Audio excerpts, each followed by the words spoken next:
Doing guys. This is a follow-on for GMP Global Metrology project. This one here, which is obviously a token sale that's ongoing. But I've been trying to make it easier for people to understand what they're actually doing. So one of the things we've come across in metrology news is a similar business. This is Trescal. Trescal acquires Digital Measurement Metrology of Canada. Trescal has announced the acquisition of Digital Measurement Metrology Inc. (DMM), a calibration service provider based in Brampton, Ontario, Canada. The transaction consolidates Transcal's geographical footprint and technical coverage in Canada. It's completed with the support of Ardian, its majority shareholder. Found in 1989, DMM is a lab-accredited laboratory with strong technical skills and dimensional force temperature. DMM employs 12 people, generates a turnover of $2 million Canadian dollars, and is mostly active in the pharmaceutical and aeronautics sector. Now, the point being is, as you can see, there's low number of staff and a high profit margin there. High turnover. So the profit margin will be pretty good on there. But if we have a look further down here, DMM acquisitions allows us to present in Ontario, a key state in Trescal's development in North America. We're now targeting the Canadian West Coast. The acquisition is the 19th acquisition since the change of ownership to RDN in July 2013. Trescal is a worldwide specialist in calibration and asset management services with a stated mission to optimize the industrial performance of its different clients by enhancing their measurement processes. Its website states in 2016 sales revenues of 239 million euros, and that's with 90 laboratories. Now, what we have with GMP is they're looking at 200 labs. And they're looking at predominantly in Russia and then expanding out. So I can see there's a huge market for this already. Like I said, I've worked with Kinetic, which was a Ministry of Defence research place, and when you start getting into assisting with the government organisations, the budgets are sort of unlimited many times because these are the things that they have to do. They need things to be calibrated. They need things to be correct. They can't leave it open just to be somewhere near or just look with the squint of an eye to see if it's correct. It's got to be correct. So this is why there's a market for this. It's got a growth market, as we talked about on a previous video. It's growing by 10% per year. And I suppose as things become more advanced and technical, that will just accelerate over time. So using the GMP tokens in mutual settlements, the GMP centers are going to be a reliable strategic partner in the sphere of management, test and standardization for needs of industry, agriculture, construction, transport, trade and medicine. According to approximate calculations, GMP metrology centers will be able to work with more than 200,000 organizations on a regular basis. The average annual turnover of the network will reach up between $500 and $600 million at the first stage.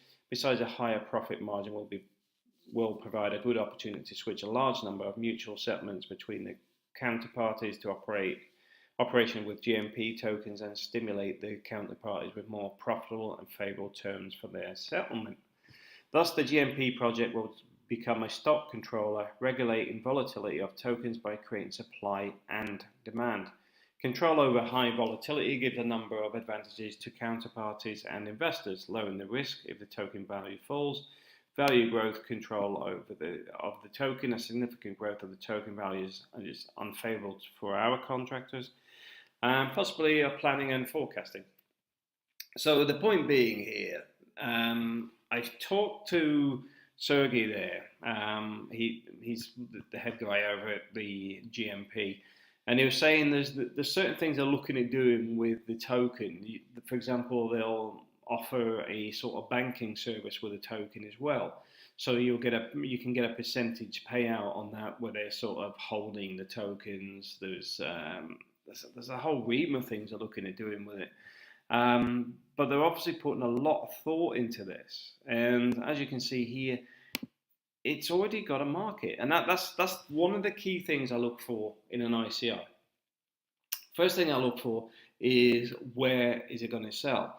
Because I see a lot of ICOs where ICOs or ITOs, token or coin offerings, where they come up with an idea, then try to find somewhere that will use it. Well, this one is a case of it already knows where it's going to get used. It already knows who its market is, who wants it, who needs it, and how much it's really worth. So you're actually buying into a market that not only knows its true value, it also has a client base that is growing at 10% a year, and it's already got a roadmap of where it wants to take the business. It's actually put together by business professionals. So this is one of those ones I would say certainly have a look at. You seriously have to have a look at this one, because I can see it going massive. Purely because, although it's a long-term project, it's the way it's gonna grow. That's the thing. It's one of those ones that you buy your tokens and then you just leave it. You know, at the end of the day, this is one of those ones you put away and watch it grow over the next 5 years. It's not a short-term venture; it's a long-term one. But the thing is, you're at the cutting edge of technology in a market that grows with it. So quite simply, it's one of those areas that you're going to see your token go up in value, because every time they open another center, the token value will go up, because obviously its revenue goes up, because they already have the market for it. That's the key element here. They're not opening a store then finding customers. They already have the customers. They just need to get this kick started, get the first ones open, get the money in, get the next one open, get the money in, and just grow it and grow it to 200 centers globally.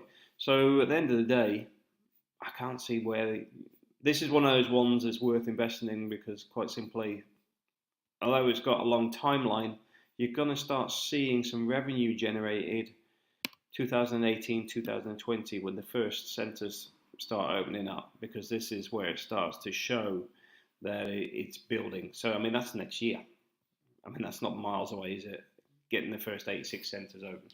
And then they'll start showing some cash flow. And this is why this one's worth investing in. It's a long-term investment, but at the same time, getting one of these open is generating cash, never mind 86. So, yeah, it's a massive opportunity. Thanks for watching.